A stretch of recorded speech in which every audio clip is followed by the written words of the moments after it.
Et salut à tous, c'est Trader. On se retrouve aujourd'hui pour une vidéo psychologique et le sujet du jour c'est la peur de rentrer en position.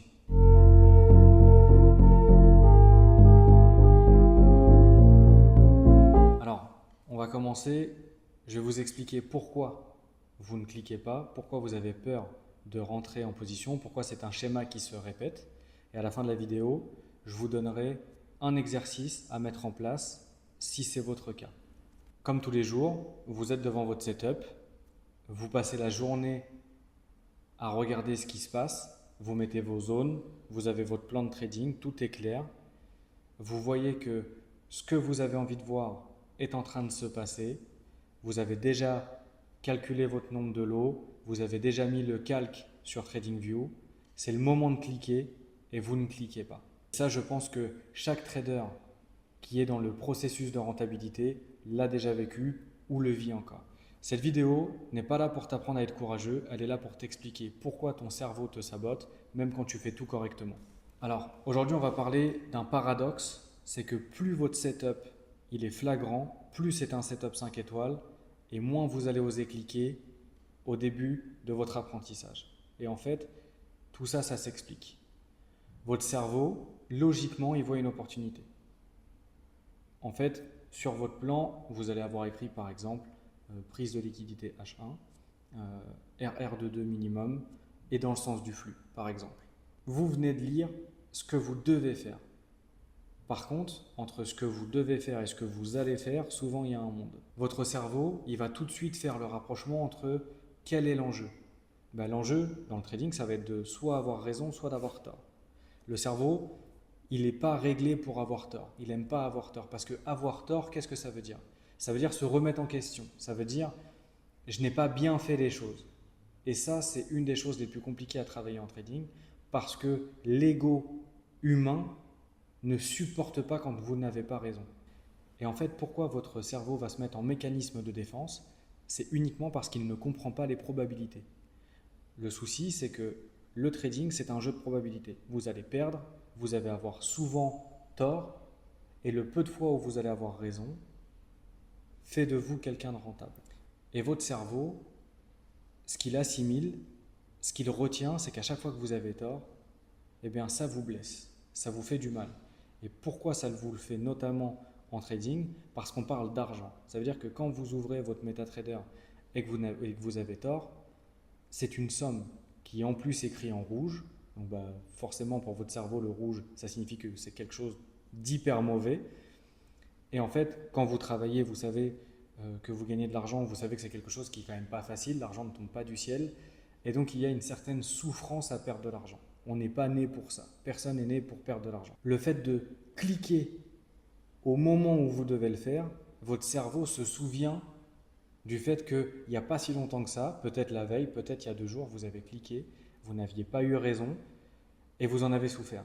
Peut-être inconsciemment, des fois vous ne vous en rendez pas compte parce que vous vous dites bah non mais c'est un petit compte, j'ai eu une petite perte. Mais en fait ce n'est pas le montant, c'est le fait que vous avez eu tort et ça votre cerveau il ne veut pas l'admettre. Donc votre cerveau il va se dire ok, est-ce que j'ai déjà souffert dans une situation similaire?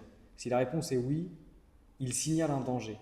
Et la réponse est forcément oui puisque mis à part si vous êtes un génie du trading et vous n'avez jamais pris de stop loss, eh bien tous les jours vous allez prendre, toutes les semaines, tous les mois, vous allez prendre au minimum peut-être 1, peut-être 2 stop loss. Et donc votre cerveau va se souvenir de ce stop loss et va se souvenir que c'est un danger. Le cerveau préfère avoir tort que se remettre en question. Ça, c'est un point clé. Le cerveau préfère éviter une remise en question identitaire plutôt que de maximiser un gain probabiliste. Donc, il choisit inconsciemment de ne pas rentrer, trouver une micro-raison, attendre une confirmation de plus, pas pour gagner, pour se protéger émotionnellement.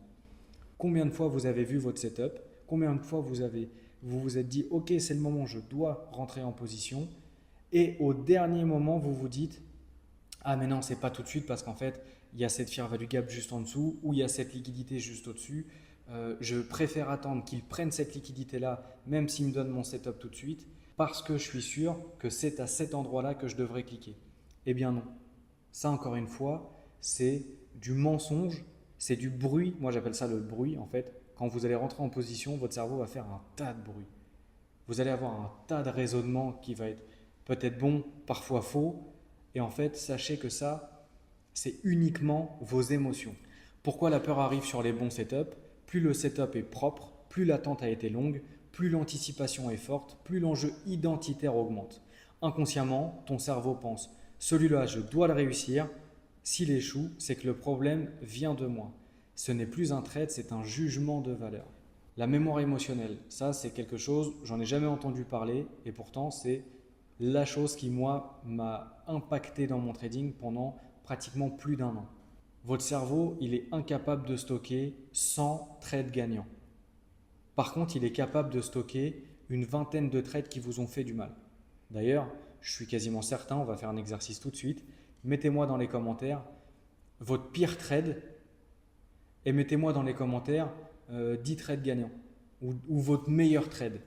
Vous allez voir que votre meilleur trade, mis à part si c'était la semaine dernière, mais vous allez vous dire, non, j'en ai pas forcément de meilleur, sauf si un jour vous avez acheté très bas et vous avez hold pendant 2-3 ans et que ça a fait une très grosse somme, là vous allez vous en souvenir. Mais votre pire trade, instantanément vous vous en souvenez.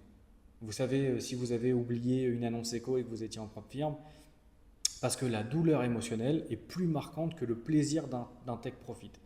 Donc quand un setup similaire revient, votre amygdale s'active, vous allez avaler votre salive, le corps se crispe et votre main hésite. C'est un réflexe conditionné, ce n'est pas un choix conscient.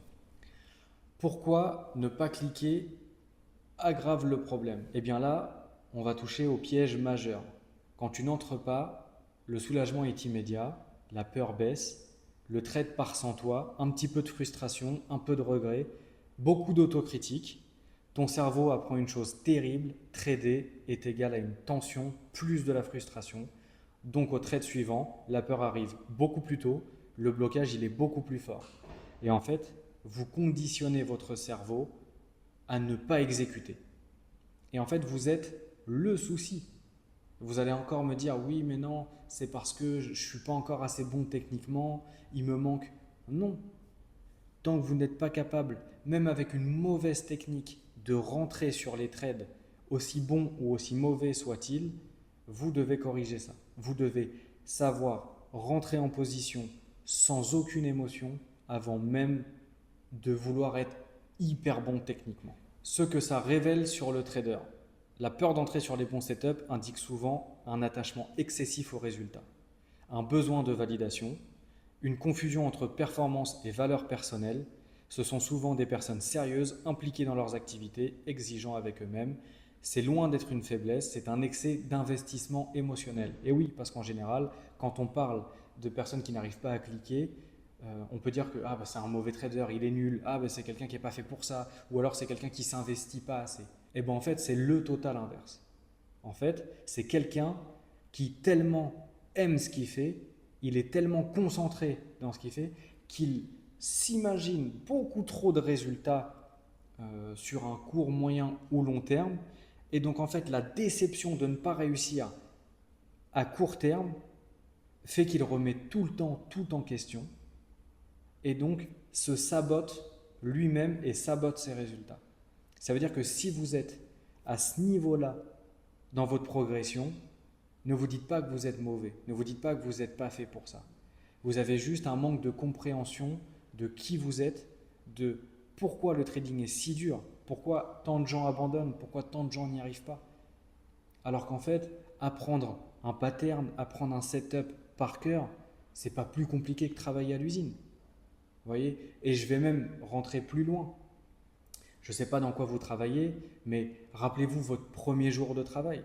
Votre premier jour de travail, vous aviez peur de faire une bêtise.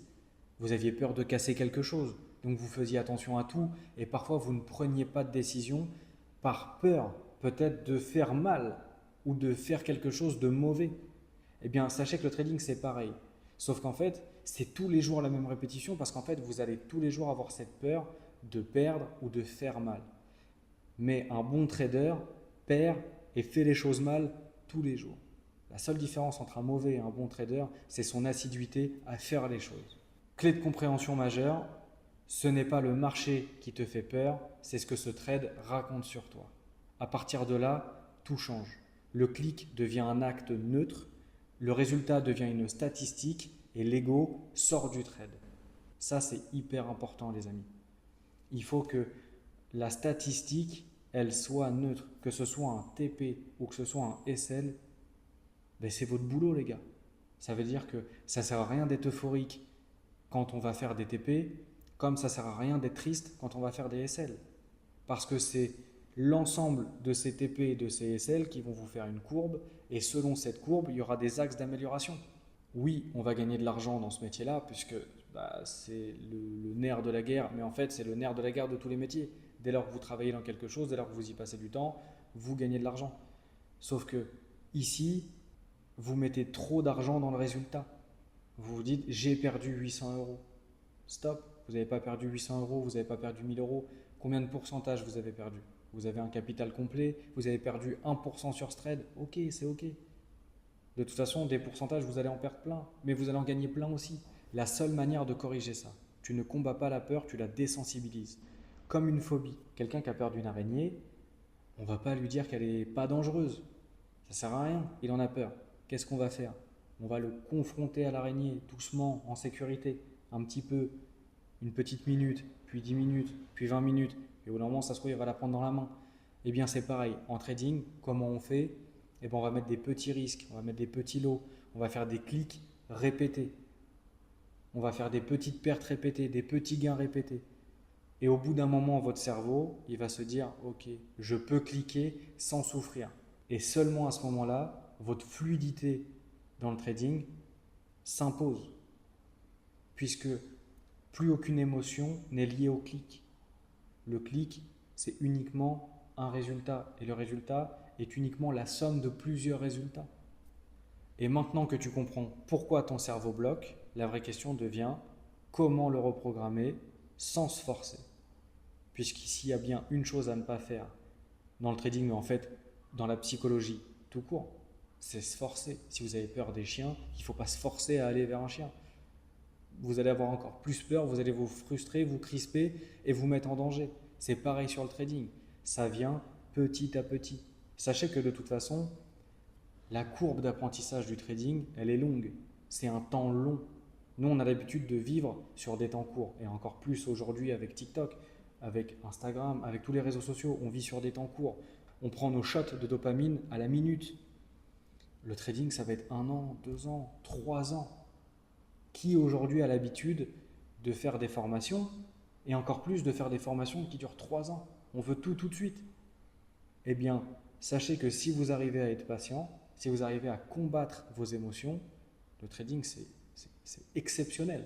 En termes de psychologie, vous allez apprendre des choses sur vous, mais qui vont être incroyables. Vous allez apprendre, si vous êtes quelqu'un de nerveux, à rester calme, comme un peu un jeu d'échecs. Je vois que les personnes qui sont fortes aux échecs, peu importe les problèmes qu'ils ont dans la vie, ils ont 2 ou 3 coups d'avance. Ou alors s'ils ont un souci, ils trouvent les solutions hyper rapidement. Et bien pareil pour le trading. Je me suis rendu compte moi-même que certains soucis que j'ai dans ma vie ou des choses qui arrivent comme ça du jour au lendemain, et bien avant ça m'énervait et puis ça pouvait me pourrir toute une journée. Alors qu'aujourd'hui je réfléchis et je me dis ok, ce stop loss là je le prends pas, j'ai pas besoin de m'énerver.